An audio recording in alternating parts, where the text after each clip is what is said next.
sering merasa tidak adil dengan takdir Allah. Cukup dengarkan ini. Nasihat Ustadz Abdul Somad. Sebagian besar manusia pasti pernah mengeluh mempertanyakan keadilan Allah Subhanahu wa Ta'ala atas takdir yang sedang dijalani. Seseorang merasa galau, sedih, bahkan tak jarang menyalahkan takdir. Tak hanya itu, saat berada di titik terendah, kita tak jarang merasa dirinya paling menderita. Padahal rencana Allah selalu menjadi misteri. Mungkin ada saatnya dalam hidup ini, kita pernah merasa tidak rela dengan takdir yang ditetapkannya untuk kita. Bisa jadi kita kecewa dengan penampilan yang tidak seindah orang lain, kedudukan yang tidak setinggi teman lain, atau nasib yang tak semujur orang lain. Kekecewaan dan kesedihan membuat kita merasa lemah. Kian lama kita merasa semakin terpuruk, semakin marah, dan akhirnya mempertanyakan ketetapan Allah Subhanahu wa Ta'ala. Di mana keadilan Allah? Video kali ini mengajak kita untuk merenung dan menemukan solusi tentang keadilan Tuhan yang Maha Esa. Allah Subhanahu wa Ta'ala bisa menjadikan sesuatu yang dianggap buruk menjadi jauh lebih indah dari apa yang dibayangkan. Beberapa ulasan tentang keadilan Allah SWT dijelaskan oleh Ustadz Abdul Somad atau biasa dipanggil dengan UAS. Ustadz Somad berkata, Allah Subhanahu wa Ta'ala nggak adil masa orang kaya membangun masjid megah mewah dengan kubah dengan kipas dengan AC enak sekali. Dia masuk surga. Lalu saya nih gimana nggak ada uang Pak Ustadz? UAS menjelaskan agar tetap tenang. Karena Allah itu Maha Adil. Seperti halnya ketika seseorang salat 12 rakaat dalam sehari semalam juga akan mendapatkan istana di surga. 12 rakaat ini terbagi menjadi 2 rakaat sebelum salat subuh, 4 rakaat sebelum zuhur, 2 rakaat setelah zuhur, 2 rakaat setelah maghrib, dan 2 rakaat setelah isya.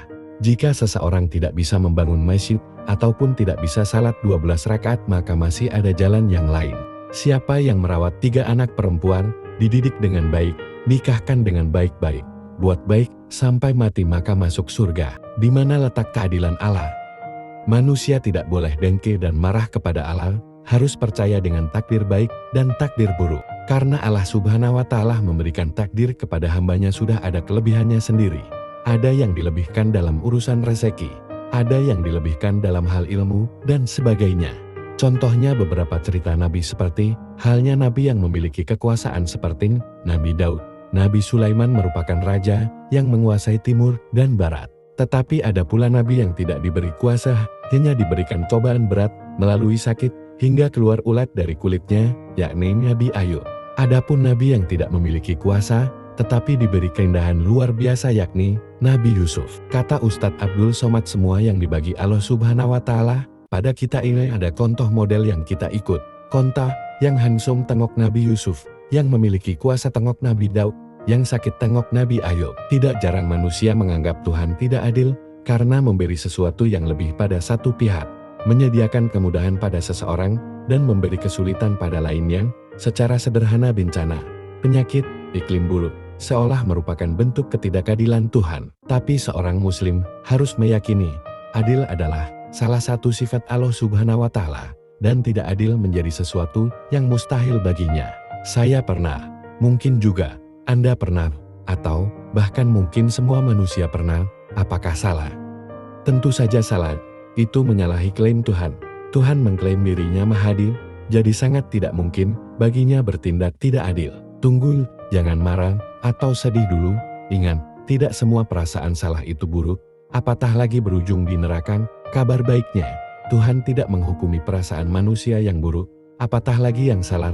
Tuhan hanya menghukumi perbuatan buruk atau salah. Apakah bagi Anda sudah sangat jelas perbedaan antara perasaan dan perbuatan? Nasihat saya pada Anda, saat merasa Tuhan tidak adil, tetaplah berbuat adil pada diri sendiri, orang lain, dan Tuhan itu sendiri. Tetaplah berbuat baik, tetaplah beribadah, tetaplah membantu sesama, tetaplah menjadi pribadi yang baik. Kejadian yang seringkali memicu tumbuhnya perasaan Tuhan tidak adil seringkali tidak dipahami dengan utuh. Seringkali rasa sakit atau derita yang kita terima menumpulkan kemampuan akal dan budi kita untuk mencernanya lebih objektif dan bijak. Cobalah untuk tidak tergesa dalam bertindak dan berpikir. Terima dulu perasaan itu, lalu berpikirlah dengan panjang, lama, dan dalam. Cobalah melakukan beberapa aktivitas yang menyenangkan. Perasaan termasuk bagian dari manusia yang paling mudah berubah dan dimanipulasi. Contohnya, rasa coklat.